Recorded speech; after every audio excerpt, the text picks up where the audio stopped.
Well, good morning, good afternoon, good evening, depending on where you are, and welcome to the SAME International Community of Interest monthly lecture series. My name is Charysse Knotts, and I am the Europe co-chair of the International Community of Interest.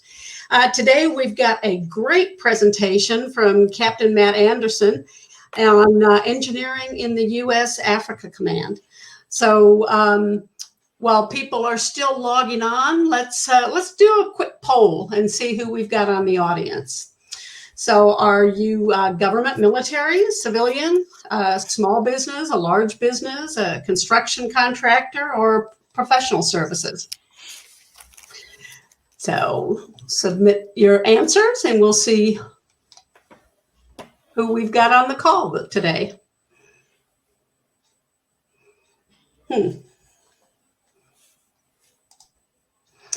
Well, the answers are trickling in.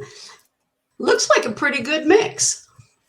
We've got about 20% government military, 5% civilian, 32% small to medium AEs, 26% large AEs, 11% construction contractors, and 5% professional services. So thank you.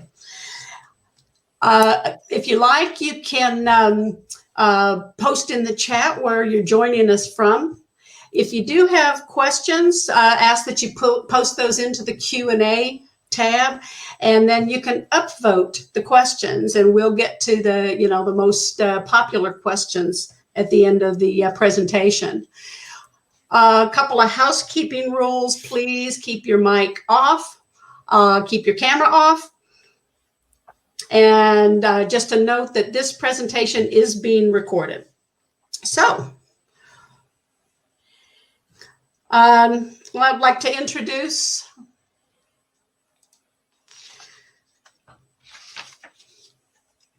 our presenter.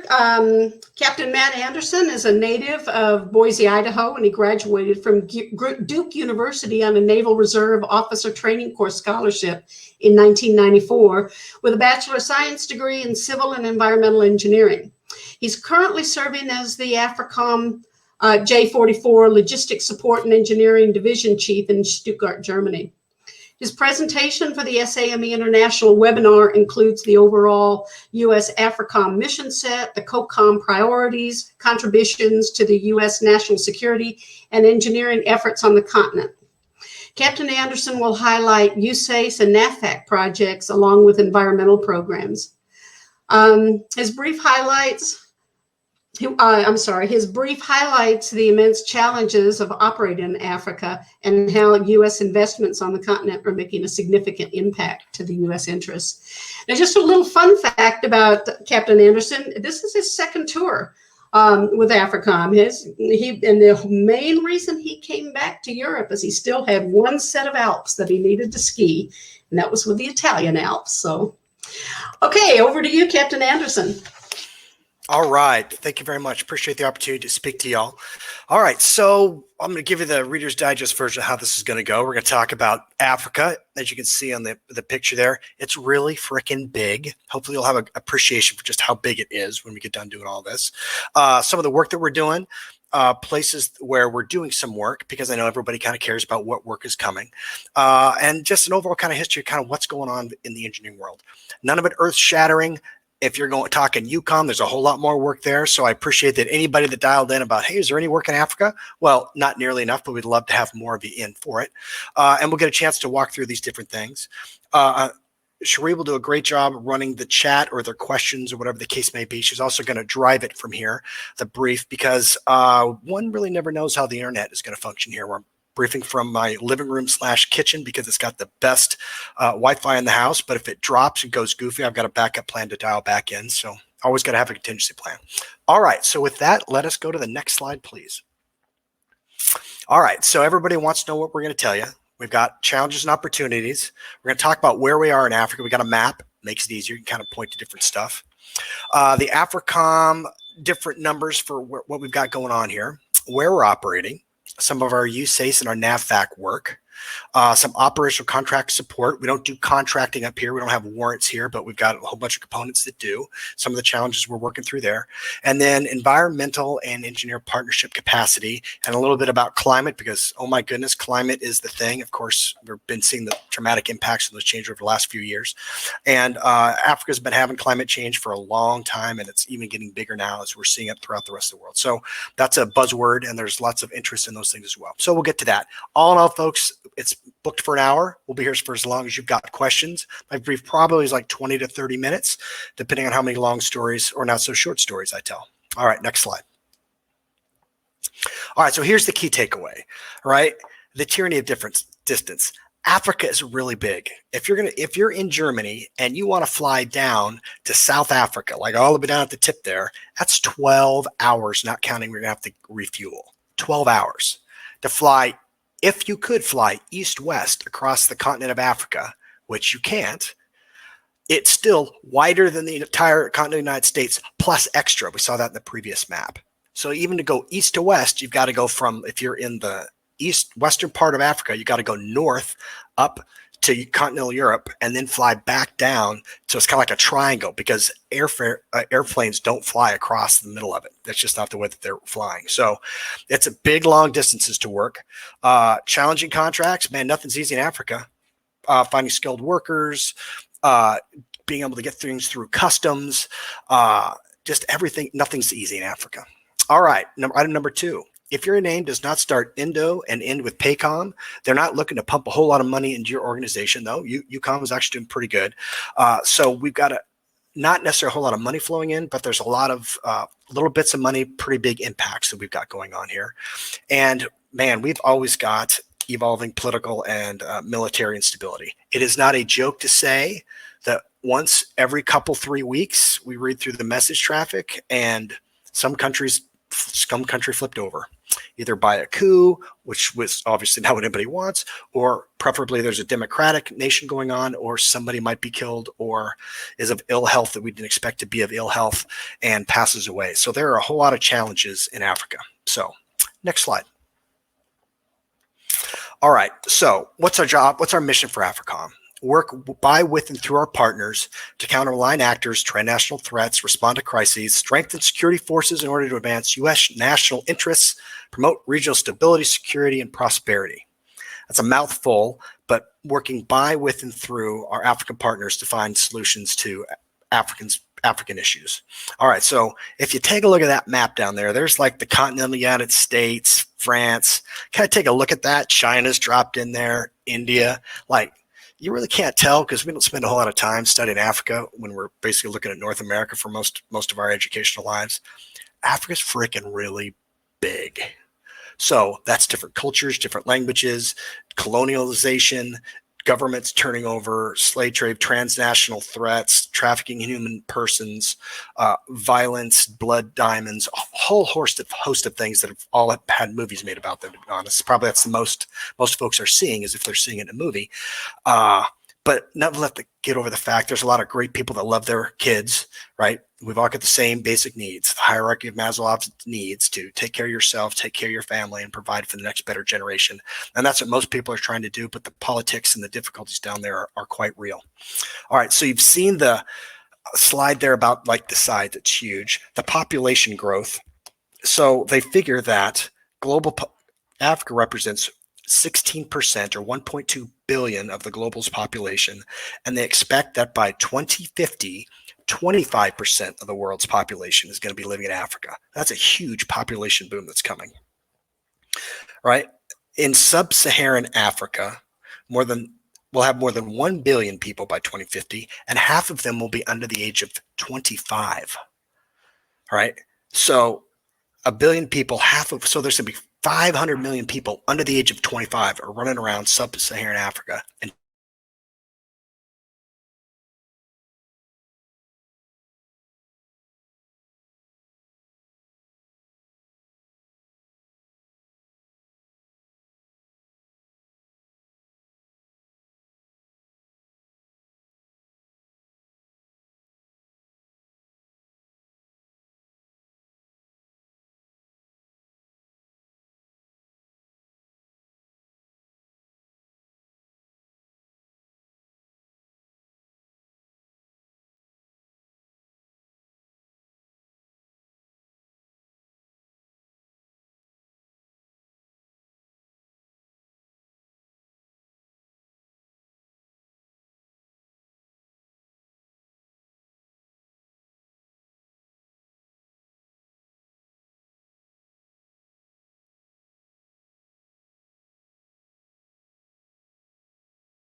Hi, everyone. Please stand by while we try to reestablish comms.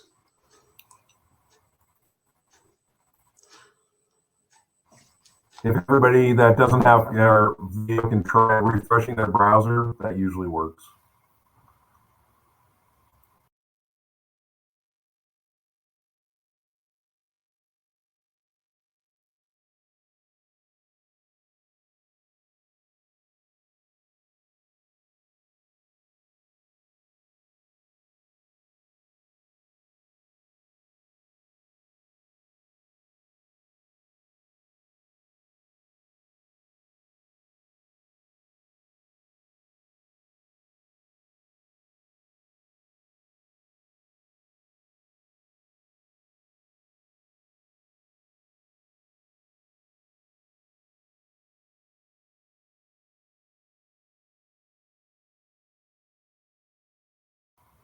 Captain Anderson, can you hear us?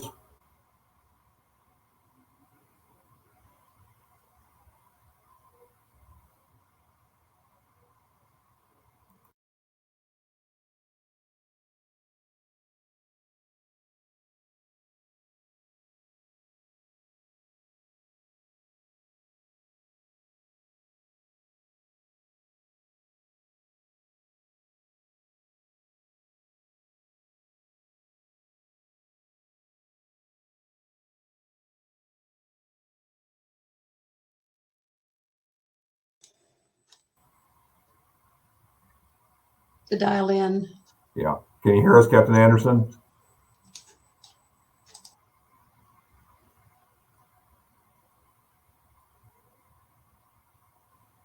Or need to go to video. I'm here to support whatever you guys need or think will work best. Over. We can hear you loud and clear. Let's stay on video or audio only. Audio only. Thank you very much. I'm sure everyone will have to watch this in the future. We'll appreciate it as well. All right. Not sure where we lost it, but I think we were going with Africa's really big. They got a lot of people coming. Environmental degradation, climate change, and this, that, and the other. Booming economies. Now there are some good news. I mean, line actors, those are bad guys. I think we've already that's been beaten to death or bombed to death, as the case may be. Pandemic illnesses. COVID is obviously running around the world. That's an item. Occasionally there's a pop-up of Ebola. So there's clearly some challenges. But let's not be too overly negative. There's a lot of land. 60% of the world's arable land is in Africa. They got a lot of youth, which can both be an advantage or not. Hopefully an opportunity for new businesses and new people to be successful at finding ways to employ those young folks. We've got booming economies. Nigeria, South Africa, and Angola are the three kind of largest economies. And about natural resources, they are quite numerous for a whole lot of what everybody needs in the world, right? So African countries have all sorts of things. They've got uranium, right, to produce nuclear energy. They've got platinum, obviously a wealth item used in jewelry, industrial appliances. They've got nickel, right? That's used in stainless steel. There's magnets, there's coins, there's rechargeable batteries, stuff that all feeds in there, gold and blood diamonds. So there's just a whole host of things that can be found, both good and bad, opportunities and challenges to succeed in Africa. All right, next slide, please. Okay, so what's this slide telling us? This is basically, hey, where are we at? We got a whole bunch of dots in there, and you can try to do the color coding depending on how good your vision is. But let's start with item number 1, Camp Lemonnier, over there on the right side of the graph. Right, so Camp Lemonnier in the greater Djibouti base cluster is the most critical U.S. forward operating site that we've got going on there. All right, so then item number 2, Dakar, Senegal, out there to the left, right, also has a cooperative security location, and we use them for like multinational training exercises, like we just did African line out there, and logistics. That's our logistics hub for working out in the West. And item number 3, along the East African coast there, we've got cooperative security locations with airfields and ports to support operations that are going on in East Africa. Now, when we talk about, hey, I see this word forward operating sites, what's that? Cooperative security locations, contingency locations. Let me give you an understanding of what those are. So a forward operating site is a scalable location outside the U.S. and its territories with permanently stationed operating forces and robust infrastructure. So that's pretty much like Camp Lemonnier, and then out there in the Ascension Islands as well. A cooperative security location is a facility located outside the United States and its territories intended for rotational use by operating forces, which means we aren't there all the time, but we rotate in there to do exercises, or we work in there, rotate in there to help support the local nation do something, and then maybe posture onto something else. And then finally, contingency locations are non-enduring locations outside the United States that support and sustain operations during contingencies or other operations, and is categorized by mission life cycle requirements as initial, temporary, and semi-permanent. What's that mean? Well, once we're there, we try to figure out how long we need to be there, and then that drives, are we putting up tents? Are we putting up tent buildings? Are we putting up stuff that's a little bit semi-permanent? It kind of depends on where we are and what the mission might be. So that just is an overall snapshot of where we are operating now and different things that we're doing, whether it's on the East Coast of Africa, Camp Lemonnier, which is the central hub there, or things that we have going on in Dakar, Senegal. All right, let's go to the next slide, please. All right, so the strategic overview, what Africa provides for America. All right, there's a lot going on in this slide, but I think there's another one later that's got like the most going on ever. So I'll just try to hit the highlights of this. All right, so the command mission is up on the left, but let's kind of start with in the middle of the slide. All right, so by, with, and through is not only with our Africa partners, but our other government agencies that are operating and helping to support different African nations. So we want USAID, Department of State, Department of Defense, those sorts of folks. But we also want to make sure that in the Africom AOR, there's a whole lot of places that can kind of be important. So whether it's Gibraltar or off Tunisia, or I don't know, maybe it's kind of an important little choke point there at Suez Canal, which we've all seen what happens when somebody gets it twisted just a little bit sideways for 3 or 4 days, and the massive impact that had on supply logistics around the world. Pretty important. The other one we have down there by Camp Lemonnier, Djibouti. Another one down there by Madagascar. I'm not sure about how good the penguins are on there, but they're, I've been told they're wonderful. Down around the Cape of Good Hope down there, critical logistics point there. And then out on the West Coast as well. So if anybody remembers their history of World War II and Operation Torch, this is where the United States entered World War II. They entered on the west, fought along the Mediterranean up there, and then were able to drive out Germany and Rommel and stuff in the Libya, Egypt area. Well, if we have to have any future conflict with any other player in the world, and they're not allowing us to go someplace and we got to go other places, pretty much every spot that there's a circle there is going to be pretty doggone important for all of our freedom of movement and sea lanes of operation and communication. So that's why Africa matters logistically, to be able to make sure we've got some say or opportunities to control what are going around in those different points, right? So protecting strategic access, protects the homeland by keeping bad guys that might be running around. And let's not kid ourselves, folks. There's bad guys running around Africa, and we've got a missions to help support and keep that down.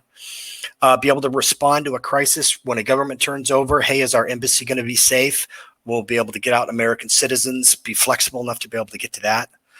A light footprint, high return on investment means we don't have massive bases all over the place. But what we have, we can get in and get out and be able to reach the places that we need to get.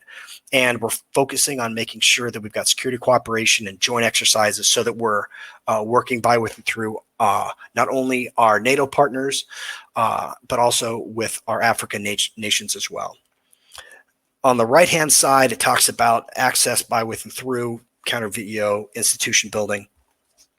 But that is just talking about there are bad guys both in the East and the West. We kind of hear about what happens out in the East when they've got, pirates operating out there, and Captain Phillips, and, they have movies made about bad guys that run out there. Well, there's unfortunately some bad guys out in the West that we have to worry about as well.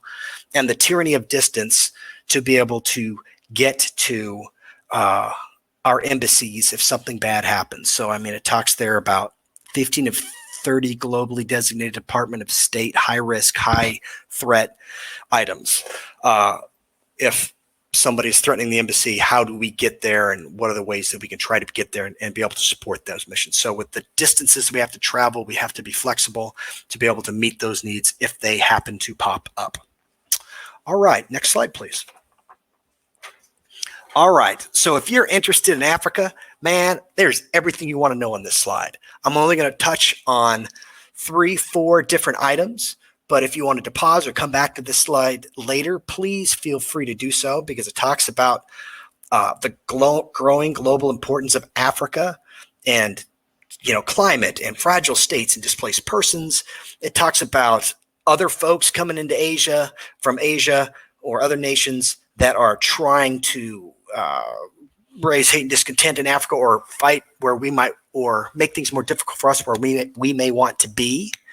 It talks about the challenges from the Department of State and where we don't want to be traveling. It talks about distances, and it talks about the resources that we have, which, man, doesn't every COCOM want to have more resources? But we're actually pretty good about getting the bang for the buck.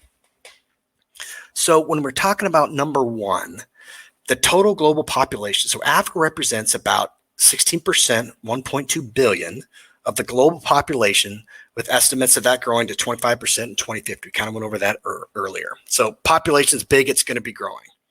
Item number two, the tyranny of distance. Flying from Ramstein to Cape Town is 12 hours, and you got to stop for fuel somewhere in there, right? And then item number three, we're talking about our budget. All right, so in FY21, 0.0032 and 0.06 of the DoD's entire security cooperation budget.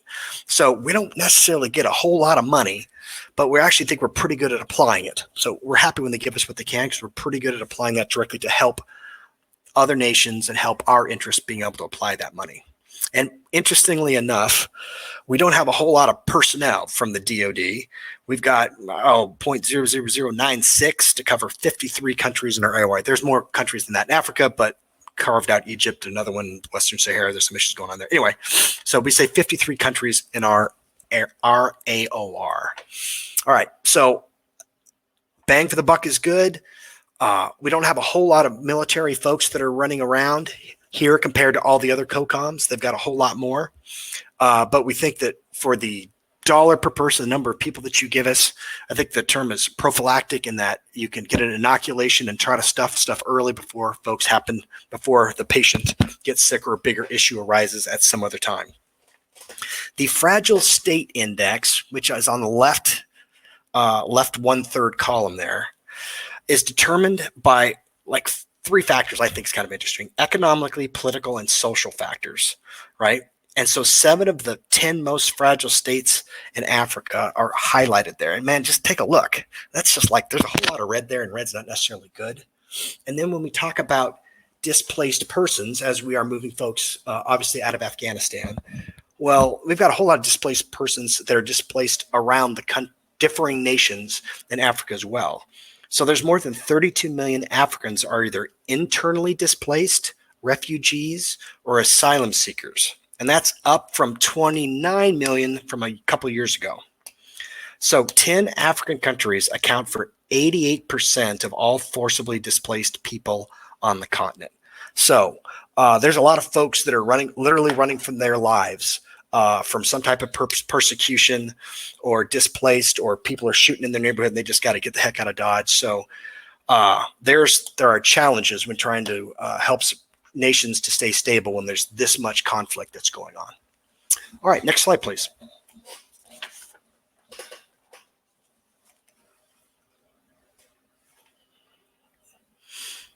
All right, so U.S. activity in Africa. All right, so we've got about 4,000 folks that are hanging out Camp Lemonade Djibouti. Kind of the star on the right there is the main one there. There are 170,000 citizens living all around throughout Africa. Right? 41 different nations receive aid from us, and there are 5 different UN peacekeeping operations going on. Right? So there's all sorts of folks trying to help tamp down what might or might not be pleasant down there.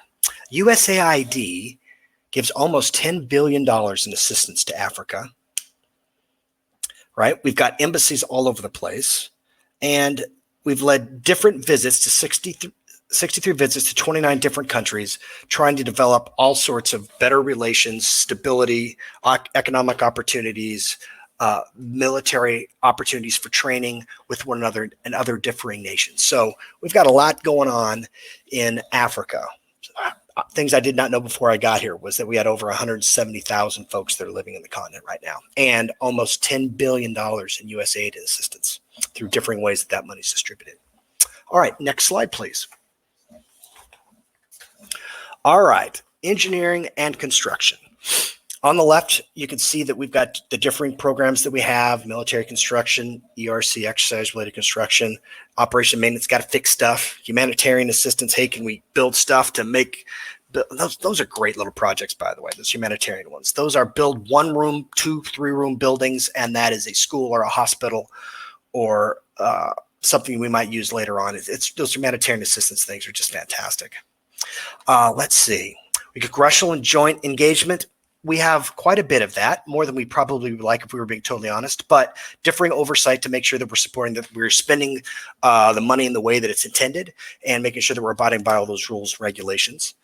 And then similarly for engineer support to different programs, all sorts of stuff that's listed on the side there. One is counter narcotics, interesting, where we help, that might be help build buildings or boat ramps, as a matter of fact, so that nations can be able to put their own boats in the water to go chase the bad guys and counter narcotics and different projects we've got there. So once again, I'll go over the next couple slides where it talks about different places where we are doing with Navy, with Army and Navy and their different organizations. But right there, you can see where we've kind of carved up the continent with where USACE will work and where NAVFAC will work. Those are not absolutely firm, never shall thou ever cross the line of the color region with the differing nations. But pretty good discussions about, hey, if somebody's already in that country having folks working, maybe it would be better if USACE takes that project or NAVFAC takes that project. So a really good group of professionals that are always trying to make sure we're doing what's best for the customer and getting the best bang for the buck. So Camp Lemonnier is .1. Niamey in Niger, Airbase 101, and Agadez, same country, differing amounts that we've built out there because nothing's ever cheap. All right, next slide, please.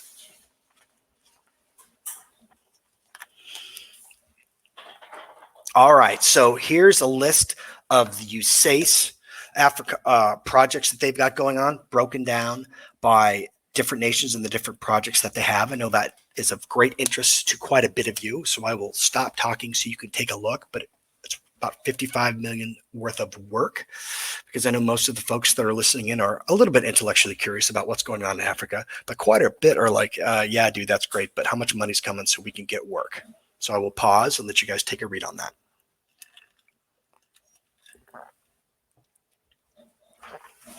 And the good news is that we'll post these slides at the end. All right, next slide, please.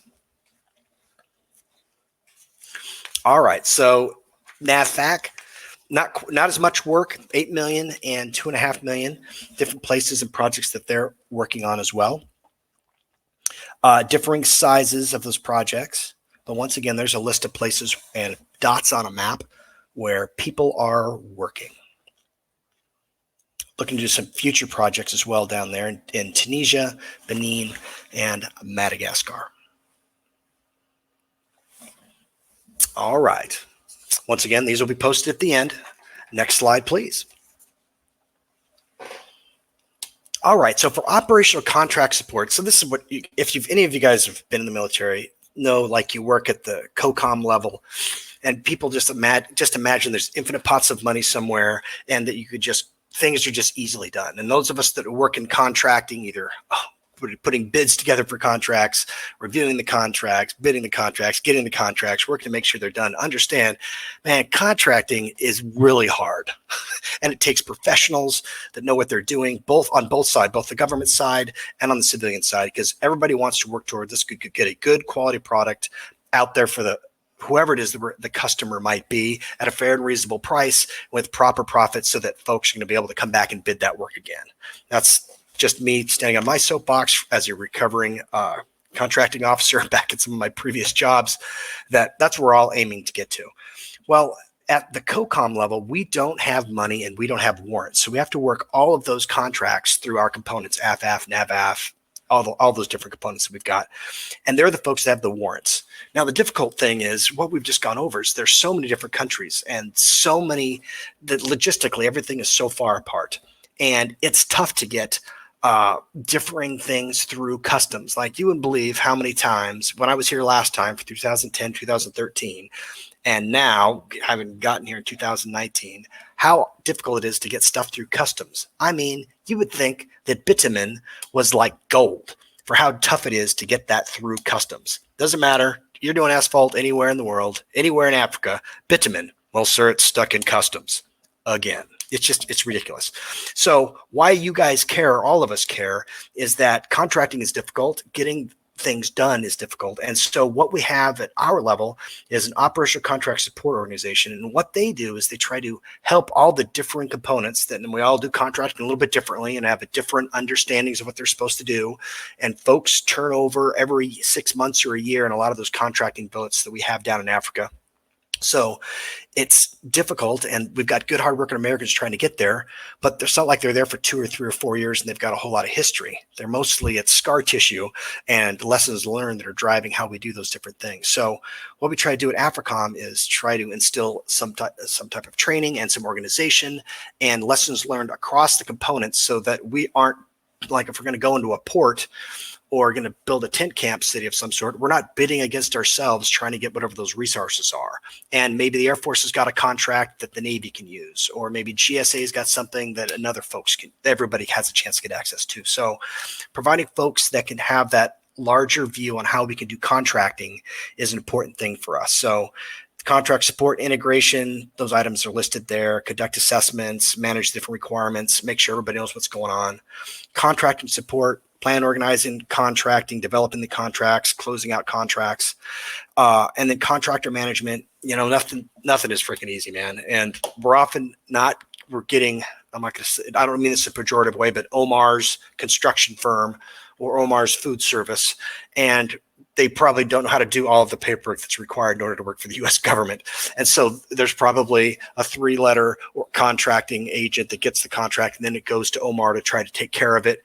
And while we have our one-on-one with the prime, the difficulties that the sub has eventually become our difficulties as well. So that's its own difficult thing and a challenge for where we're working. However, we have found that if we can have stability in both the contractor that has the bid and their subs that work for them, we really can get a nice synergy going on getting contracts and construction and or service awarded in a manner that makes it better for all of us. So we're real big fans when we get folks that can repetitively do good work for us. All right, next slide. All right, so the environmental program has been cut lately, but we think it's going to be coming back. We're hopeful that the DIC, Defense Environmental, I can't remember the acronym, but I'm sure somebody will type it in there for me. We're hoping is going to be brought back with a greater interest in environmental projects that we have. And so engagement, talking with different nations about water. You know what? Everybody will show up for a conference that you're going to have about water, whether it's fishing in water or clean water, or we're not getting the water running down the streams like we used to. How do we all try to sit around and agree on how we're going to do that? And then to once again go over some of the big issues that we're having with water, the GERD that's being built, which is huge. It's going to back up all the water that's running down through, I think, Ethiopia and then running out of Egypt because they're clogging up the Nile, has huge geopolitical influence on where's the water going? Is it too much of it evaporating because you're storing it there? How much water is going to get downrange? What about the electricity? Well, are we going to get our share? Well, we should get all of it. Well, that's too tough because I'm building it. Well, yes, we should, but we want it A, B, C, D, E, F, G, add all these issues into it. So even just the jamming of the Nile is causing huge geopolitical influence because everybody's concerned about water and engagements. Compliance, hey, we got to make sure that we're leaving the environment just as clean as it was when we got there the first time. Climate, I think I've already talked about that the changing of the scarcity of water is making larger arid deserts. People are now having to move where they've been living. They're moving into somebody else's land. Somebody else doesn't like it. Now you got people getting mad and cranky at each other. Now you got people shooting at each other, and it can wind itself into be difficult things. And then operational energy support, trying to have a smaller logistical footprint and ways that we can run our generators to not have to refuel them so many times, both from a cost and a pollution standpoint, and more importantly, an ease and logistics standpoint. So we're excited about those things as well. All right, next slide, please. All right, climate change. Well, you know, with a new administration that comes on board, this has been an area of influence that 3 and 4 stars are being asked about. So are we, as a matter of fact, coming down through the joint staff. So if you ask me, climate change is a growth business, that if you can find a way to monetize your skill set in there to help write reports and change different things, I think that's a growth for the future. Absolutely think there's great strategic interest in that, both from the POTUS executive orders and DoD interim national security strategy guidance that we've been given. So our J4 engineers work with the different Africom directorates and USAID, USACE, other folks to improve U.S. and partner capabilities, because we anticipate, we're going to have to respond to all different sorts of climate change. Now, if you're asking the engineers to, hey, go build something, we know that takes years to get the money in order to go build it. And if you want us to build something now, how are you sure what you need in 1, 2, 5, 7, 9, 10, 15, 20 years?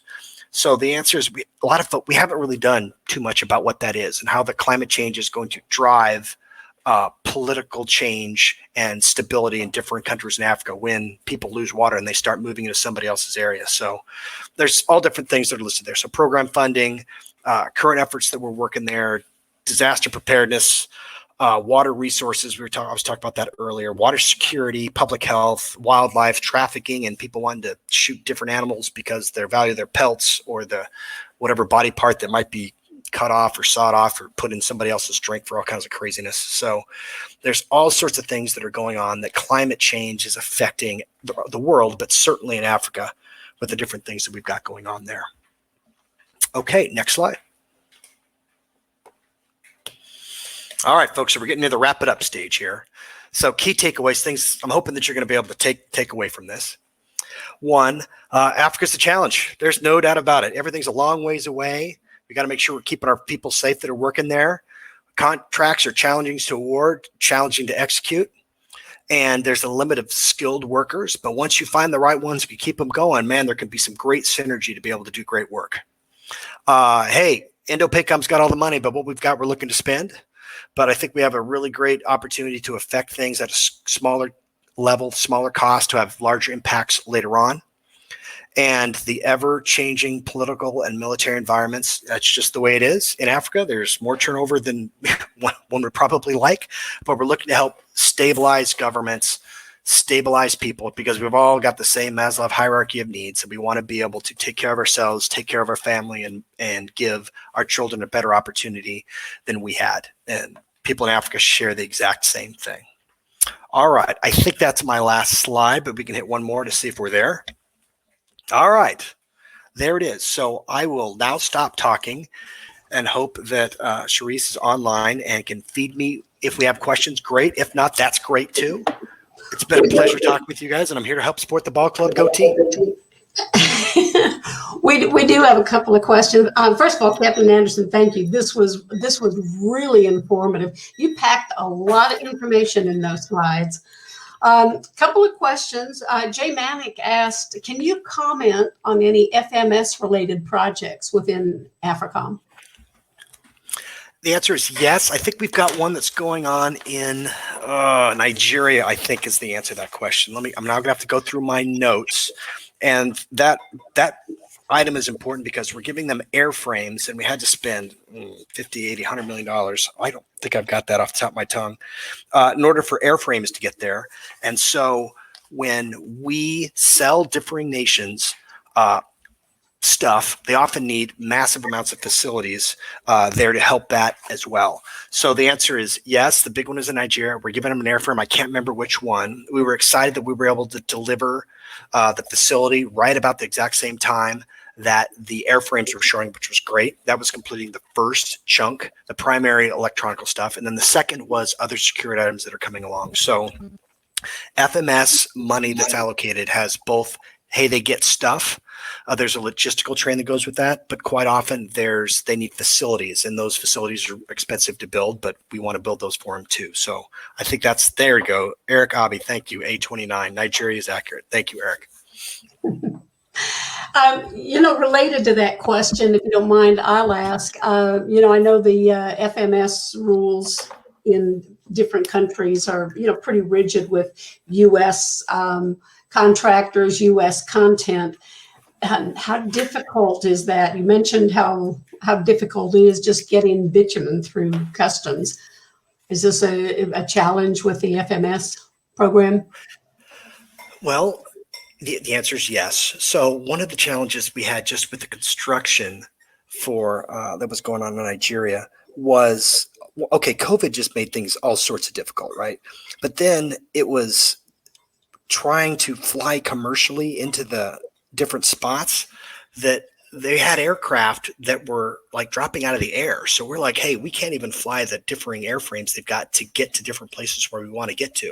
So when you're thinking about, hey, it's tough to get into the nation. Hey, it's tough to get there. Hey, I've got to have force protection for my guys to make sure that things are going to happen. And then once you can get through COVID and get through all those different things, then it's like, what do you mean I can't take an airplane to fly where I want to get to? So there's all sorts of challenges. COVID's just made everything difficult everywhere around the world. It made things challenging. So then the difficulty for the contractor is, hey, since I can't fly my guys in that I would normally have coming in every 30, 60, 90 days to do whatever inspections, I've got to find that locally. How do I find an expert? How do I know he's really an expert and he didn't like just send me a photoshopped version of a degree from Harvard, which I think actually they got one. They're like, really, dude, I really don't think you went to Harvard. To be able to get the right people to go be able to do the differing things. So then contractors are searching really hard to find good people to do those sorts of things. Right. So the answer is, man, nothing's easy in Africa. And I'm not trying to scare anybody off, but I'm saying we have to be intellectually honest that, in Europe, you can fly into Europe, assuming away COVID, which is a big assumption, but most of the time you can fly into Europe, you can take a train somewhere, you can rent a car, you can drive there, you can get there, and it's easy, right? Man, Africa's big and it's hard. And so sometimes you're not able to get that professional folks that you're looking for, but they're there. They're just harder to find, and you don't know till you're really up against it how to go find them. But our contractors have found a way to do that. So we're really excited about those opportunities. Over. Thank you. Benjamin Joe Cross asked, can you describe how much influence China has on Africa, especially in developing infrastructure? The answer is yes. They probably have more than we would necessarily like for them to have, is the short and honest answer to that. So it's like, I can't remember if it's a Silk Road or whatever the term is, and the 100-year plan for how China is planning to make sure they've got sea lanes of communication and roads to be able to move all their goods and services around the world. But they're actually not the best neighbors, because they don't show up and say, hey, we'd like to get whatever that stuff is, and we're going to give you a whole bunch of money, and we're going to train you guys how to do it, and we're going to get whatever that stuff is, and we're going to take it away. They show up, they buy it out, they bring their own workers in, and then extract whatever it is that they need, and they're not really good neighbors, and they leave. They don't give a flying fig about necessarily the government. They just want to get whatever's in the ground out of the ground, and then they're out of there.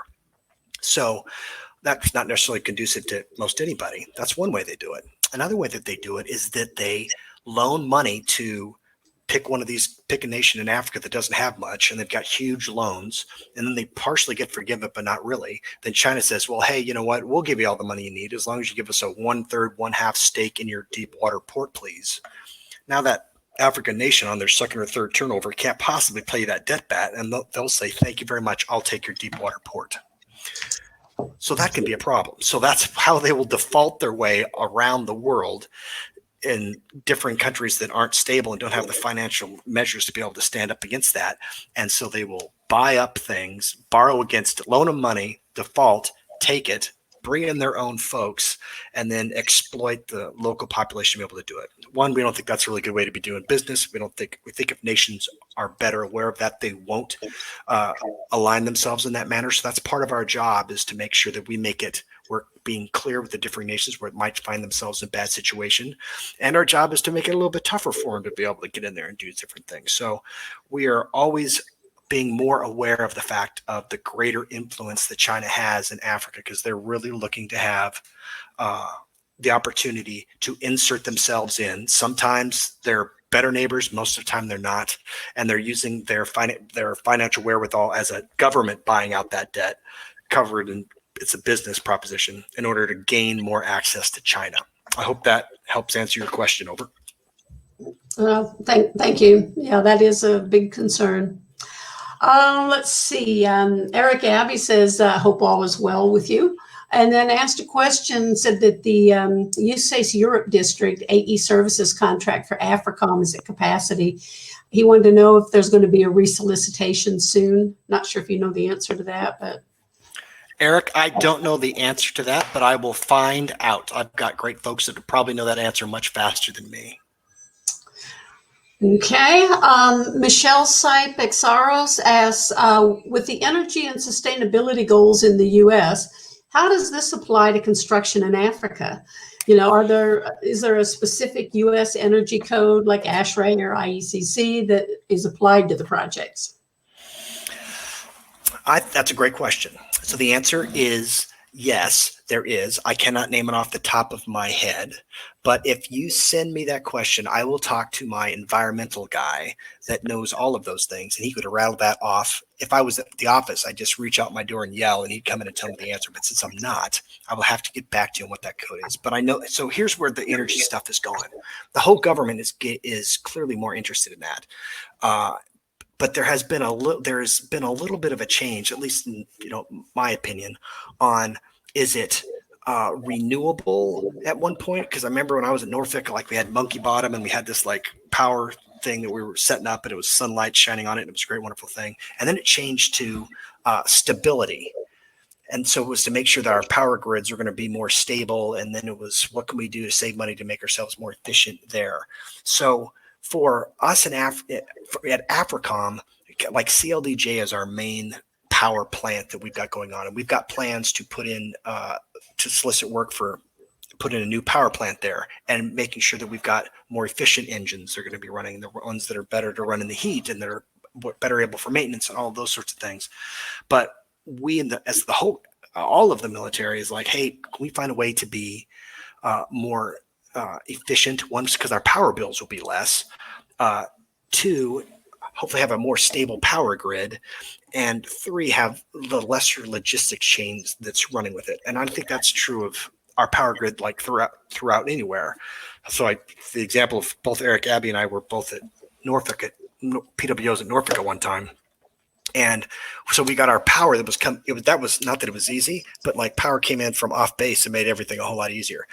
And there may have been floods and there may have been this, that, and the other, but we had a pretty stable power net. Well, as climate change is going to change and water levels are going to rise, that clearly is going to have to be changed or planned for in a better manner. Not the same necessarily Camp Lemonade Djibouti, because, it's desert hot there. And when it's 120 and change for several months at a time, that wears down on your power grid quite a bit. And CLDJ was not stood up to like, let us go forth and build a huge bunch of great concrete buildings that have got the right HVAC requirements and that have the right ability to bring in heat or expel heat or whatever the case may be. It was an expeditionary camp that was kind of put together piecemeal bit by bit as they went along. So the concern there, as in everywhere else, is as we've got aging infrastructure, what kind of energy you need to put in here that not only is efficient, but it's going to be stable. Because one of our big concerns is that we've got to bid out in order to put in some new systems there, is that we are concerned that we're going to be reaching our capacity to provide predictable power with less pollution because of all the air requirements that we've got in order to meet that need. So the short answer is I will get back to you on what exactly the code is.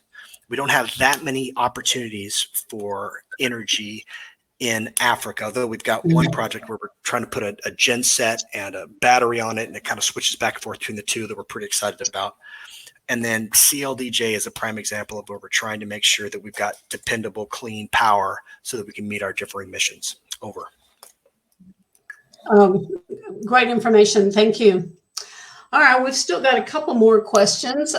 Tim Rogers asks, is there still an ambassador deputy at Africa Command? If yes, is there planning coordination with the state USAID on infrastructure opportunities? That's a great question. So Tim, for those that don't know, had the job before me the first time, and I probably only reason I got that job is because Tim was very kind and said I had a great set of hair, so that I would be able to get the job. And so the answer is yes, Tim. We still have an ambassador deputy, and does great work and coordinates across the staff and mostly through the whole of government that's not DoD, because he speaks and understands that stuff better than all of us. We do have an annual briefing to the 3-star, and he on occasion sits in that meeting talking about where we ought to be going. So one of the items that we're going to be working on the next couple months actually is getting everybody in the room at one time to talk about where are we doing construction all over Africa, and then we're planning to do that in a joint way. And so let me kind of explain why that. Boy, that seems like a really simple thing, Matt. Why haven't you done that already? Well, because everyone gets stuff built with a different pot of money, with different goals. So when it takes 1, 3 to 5, 7 years to get what you want built, sometimes the priorities of the combatant commander change. For example, every 2 years when a new combatant commander comes in. So what has been interesting to track since I've been here is that you build something, but it takes 3 to 5 years to get built. Now you don't know that you're necessarily going to be there by posture, or if you're going to be there in the future, and is that where you still want to be? And if there are differing country, everyone's a special snowflake, but maybe some countries are more important than others for a host of reasons, whatever those might be. So one of the things we're going to be doing in the next few months is not necessarily that the engineers have any say over the flow of those funds, because sometimes they're just touching base. Hey, we're building stuff, but we've got our own contract and we're going to go do our own stuff. Is to have all those different folks with all the different programs get in the room and have a discussion about, look, I don't really control your programs, but I just know they all have to come through me because I'm the engineer. And are we sure we're all going in the same direction? Because I can see that your plan for this was 5 years ago, thinking that we were going to have an exercise there, and we're no longer having an exercise there, or our exercise related construction budget's been cut. So if we're only going to get one project built every 3 years, is this the right one? And we're sure we want to be there, because maybe nobody's looked back to make sure that we're currently aligned. So that's a great question, Tim. And to make sure that we are trying to align the limited amount of budgets that we have with the changing priorities. And if we apply some intellectual honesty to this, we're waiting for the SecDef to come back with some guidance for both what and where we want to be in both West and Eastern Africa. And so that's a strategic decision on where we want to be going left or right. So we need to kind of get that information, and that of course should drive where we're going to spend our money to build posture for locations where we want to be militarily, but similarly to make sure that we're playing with the special snowflakes that are the most important to us, so that we can give them those opportunities. All right, great. We got time for 2 more quick questions, and then we got one more poll and a couple of announcements. So let's see. This is an interesting question that Benjamin Joe Cross asked. In Africa, have you seen a move towards indoor farming as a way to feed people with minimal water impact? My honest answer is no, I'm not aware of that. And mainly because you're already at a pretty advanced farming state if you've got buildings, infrastructure, and a water system that's dependable enough to pump water to be able to get it to be indoor, versus the inefficiency of, you're correct about how most of us are doing our planning, even like we do in the United States, outdoors, this, that, and the other. The water fragility is causing all sorts of problems throughout the world, but in Africa as well. And so while going to buildings that would be covered and be able to apply less water to get more crops, you have to have power. You have to have power's going to be coming in. You got to be able to pay for it. It's got to be stabilized power. You got to have pumps, and all of the facility infrastructure drives that cost up to make that not quite as efficient for what folks are wanting to be doing. So I do remember reading an article where somebody was talking about, hey, this is a better way to go. It's more efficient. With water scarcity, this is the better way to go. But folks are just happy to be able to feed their families. And I don't know what the dollar amount, but it's like per year, it's in like less than a couple $100 is what people get for the entire year to feed themselves and their families. So having the infrastructure to be able to support that is pretty difficult in most places. Over. Yeah, certainly. All right, Matt Scrivener, this will be the last question, wants to know if the Air Force Agile Combat Employment is an initiative. I'm sorry, restate that. Is the Air Force Agile Combat Employment Initiative a priority for USAFRICOM? Matt, that's a great question. I have never heard of the AF Agile Priority. So it might be. I just might not know about it yet because it hasn't got to me from the AF guys. When I was comparing my brief and that with UCOM, they laid out the NMCBs and the Prime Beef and some other folks that they have access to and how they may or may not play. I intentionally didn't put that in here because I figured from a civilian side, most folks kind of wouldn't care about how an NMCB air debt is set up. But the answer is I don't know. So that very much could be I just haven't asked the right question, but I can rest assured that when I next speak with my Air Force engineer tomorrow morning, I'll ask him about this new thing. Over. Appreciate that. All right. Well, we've got just a few minutes left. So let's take one more poll. I want to thank Captain Anderson for giving this really informative talk. But would like to ask everybody that's on today, what would you like to see in future webinars? So we'll leave that poll open for a second.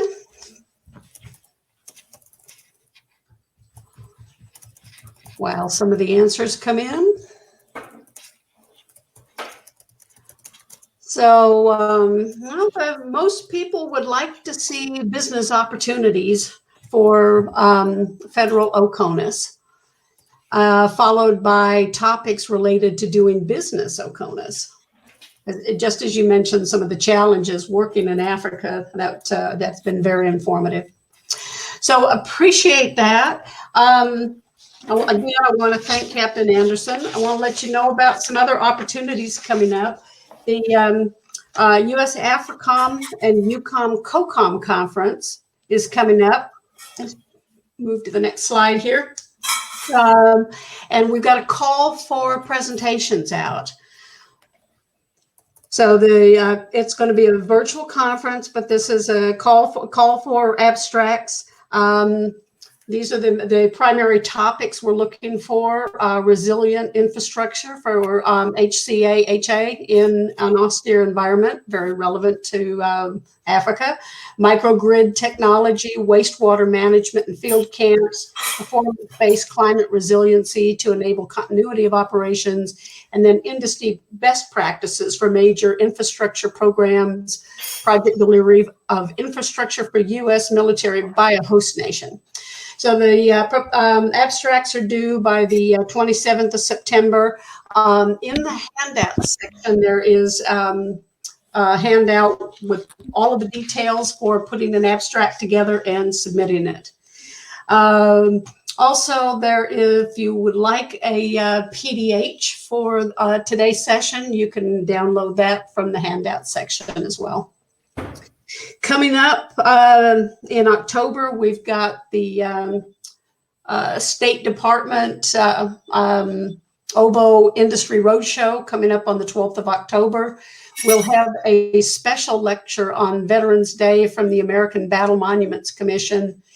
SAME Small Business Conference is going to be in person in Atlanta, and there will be OCONUS International Community of Interest track at that. It's going to be in person and virtual, so you've got two opportunities. And then in December, we've got a lecture on the topic of value engineering and the independent government estimate. And that's what we have today. If there are any other questions, comments, we can hang on for a minute or two later, but this was a great presentation. Thank you so much. Absolutely. Glad to help.